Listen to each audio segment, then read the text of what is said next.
Some of you have the gift of long suffering, whatever it is, whatever your gift is. What are you going to do?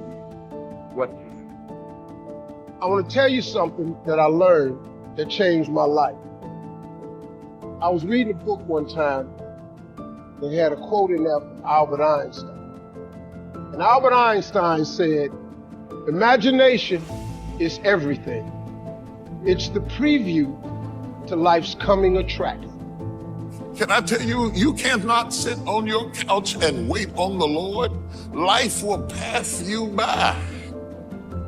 You're not waiting on the Lord. The Lord is waiting on you. If you're pursuing your dreams, you're not setting your alarm for 8 a.m. or even 7 a.m. Try 6 a.m. or even 5:30 a.m. If you're working toward your dreams, you're not binge watching the new series on Netflix. If you're doing the work your dreams require, you're playing fewer rounds of golf or attending fewer sporting events or reading fewer novels. There are only so many hours of the day, so every hour you spend on your dreams is an hour that has to come from somewhere else.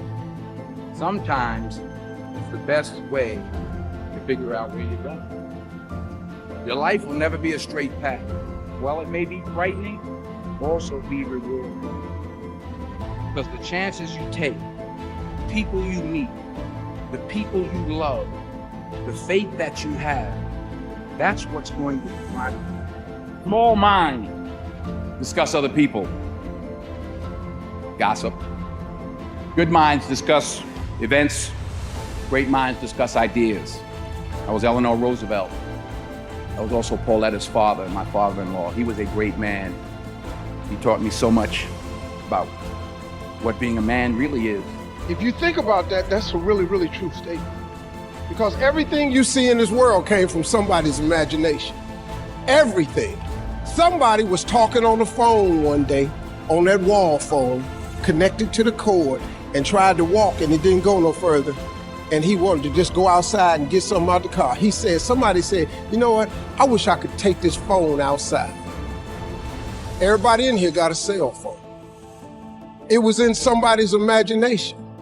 Somebody imagined that. Somebody imagined everything. Somebody got tired of walking. Somebody got tired of driving cars. Somebody said, "We're gonna fly." You're not finna fly. Everybody in here have been on a plane. In this Twitter tweet, meme, mean world that we've created for our children, the least we can do is consider what we've done and think about the young people, the future, and individually, collectively do the best we can to try and turn this thing around. I blame no one. I look in the mirror. On the other side of it, what an opportunity we have, because tomorrow's the first day of the rest of our lives. So what an opportunity we have to practice what he preached. Fail big. That's right. Fail big. Today's the beginning of the rest of your life, and it can be very frightening. It's a new world out there. It's a mean world out there. And see, your imagination is the evidence of things not seen. You know why they call it the evidence of things not seen? Your imagination, you're the only one can see it. You're the only one can see it. See, so all this stuff you've been imagining was not some hocus pocus. When you imagine stuff, it's actually God showing you a preview of a coming attraction he has for you. That's what your imagination is. Why do you keep imagining yourself with a second home? Because God wants you to have a second home. Why do you keep imagining yourself in a supervisory capacity on another job? Because God really wants you to have that. Why you keep dreaming of opening a business one day? That's because that's what God really got for you. And he put it in your imagination. Having dreams is just the beginning. They require a plan to make them a reality, and the plan needs your hard work hard to succeed. Everyone has a product they want to patent. Everyone has a get-rich-quick scheme. Everyone is an entrepreneur. But when it comes to the planning and the hard work, when it comes to taking risks and tackling challenges, most folks aren't up to it. They are spectators. They are not the ones in the arena. Consider dreams to be both the beginning and end of a race. The next thing that is important is that expect things to get better for you, because they are. See, life is cyclic. You're not, whatever experience you're having right now, it has not come to stay. It has come to pass. Not to stay, just to pass. It's just going through. The biggest challenge is to know what's happening. This is a part of this thing we call life. This too shall pass. And maintaining perspective, putting it in perspective. How do we get stuck? A friend of mine working on a job, loved the company very much, expected to retire there. And one day they called him in the office, asked him for his badge and identification, told him he was fired and he had to leave then. He was devastated. I said, man, y'all rude. I thought y'all give away cars. Huh?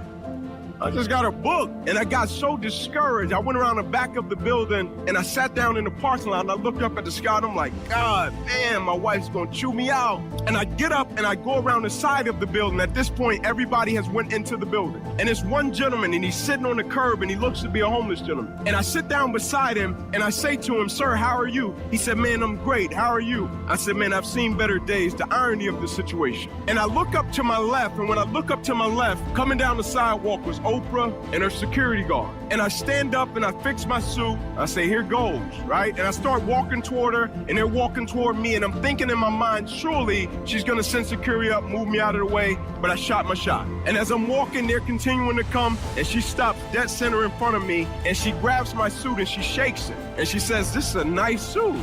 And if you came anywhere near him, he will tell you his story. As we all have stories. Even when he got a job, he went on the job telling anybody who would listen how they fired him unjustly. And he always ended with, it wasn't fair. Life isn't fair. It's not fair that birds eat worms, and they do. Don't deviate, don't procrastinate, don't become frustrated. All you have to do to win this battle is stay on track. Where there's a will, there's a way. In fact, we are often tormented by vision because the visionary sees what shall be and wakes up to deal with what is.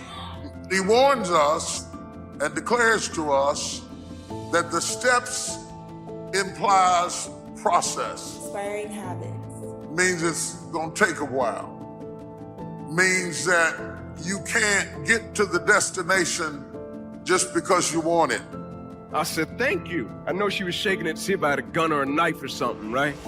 And I said, I'm Inky Johnson. I drove up from Atlanta. I just wanted to bring you my book. She said, thank you. I said, can I take a picture with you? No problem. Take a picture. She says, all right, I got to get in and do my show. I said, thank you very much. And she was walking in to go in the building. Jeff is running. Jeff says, Ink, tell her to wait. I said, no. Oh, yeah, little Faye, right? No. And I go to walk off, and the security guard says to me, hey, little man. And I stop. He said, come here, I want to tell you something. He said, I just want you to know what just happened never happens. He said, usually she'll send me up and say, move them out of the way, you know, tell them to send their book here and they'll never get it. I just want you to know what just transpired, it never happens. I said, man, thank you so much, right? I walked off, I sent a picture to friends, family. I put it up on social media, right? And everybody's response was, hey, Ink, are you gonna be on the show? Hey, Ink, you're gonna be on the book club? I don't care how talented you are. I don't care what skills you have. It doesn't matter how naturally you perform certain tasks. Talent isn't enough. If you're not passionate about what you're doing, you're going through the motions. If you're not passionate about your job, your skills aren't being tested and challenged. If you're not passionate, then your talents don't have the fuel they need for you to do the best, to be the best. I know a lot of talented people who don't use their talents or simply get by on them. They are